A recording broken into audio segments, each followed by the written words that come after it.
নিউজিল্যান্ডের বিপক্ষে দ্বিতীয় ওডিআই ম্যাচে জয় ছিনিয়ে আনার পর এবার শাস্তির মুখে পড়তে হলো বাংলাদেশ দলকে। যেখানে সিরিজ নির্ধারণী ম্যাচে টাইগাররা চট্টগ্রামে পৌঁছেছে, সেখানে গিয়ে এবার এই শাস্তির ব্যাপারে জানতে পারলো বাংলাদেশের ক্রিকেটাররা। স্লো ওভার রেটের দায়ে বাংলাদেশ দলের সবার ম্যাচ ফি থেকে 10% কেটে নেওয়ার সিদ্ধান্ত জানিয়েছে আন্তর্জাতিক ক্রিকেট কাউন্সিল অর্থাৎ আইসিসি।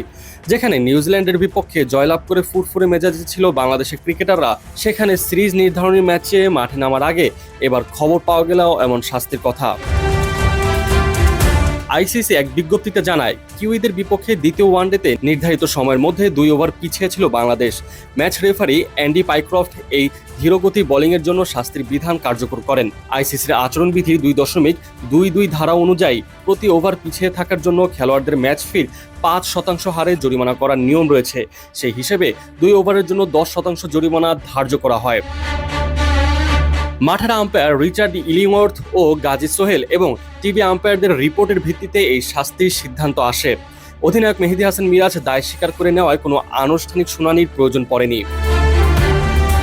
বলে রাখা ভালো, প্রথম ম্যাচে হারের পর এই ম্যাচে জয়ের বিকল্প ছিল না বাংলাদেশের সামনে। সেদিন টস জিতে বোলিং করতে নেমে নিউজিল্যান্ডকে মাত্র 198 রানেই গুড়িয়ে দেয় টাইগাররা। নিউজিল্যান্ডের ইনিংস শেষ হওয়ার 8 বল বাকি থাকতে তারা অল আউট হয়, কিন্তু পুরো ইনিংস শেষ করতে বাংলাদেশ দল নির্ধারিত সময়ের চেয়ে বেশি সময় নিয়ে ফেলে। 199 রানের লক্ষ্যে ব্যাটিং করতে নেমে টাইগাররা দাপুটে পারফরমেন্স দেখায়। ওপেনার তানজিদ হাসান তামিম 78 এবং নাজমুল হোসেন শান্তর 50 রানের পাশাপাশি তাহিদ হৃদয়ের অপরাজিত 30 রানের ইনিংসে ভর করে 6 উইকেটের সহজ জয় পায় বাংলাদেশ। 87 বল হাতে রেখে জয় বন্দরে পৌঁছে যায় স্বাগতিকরা।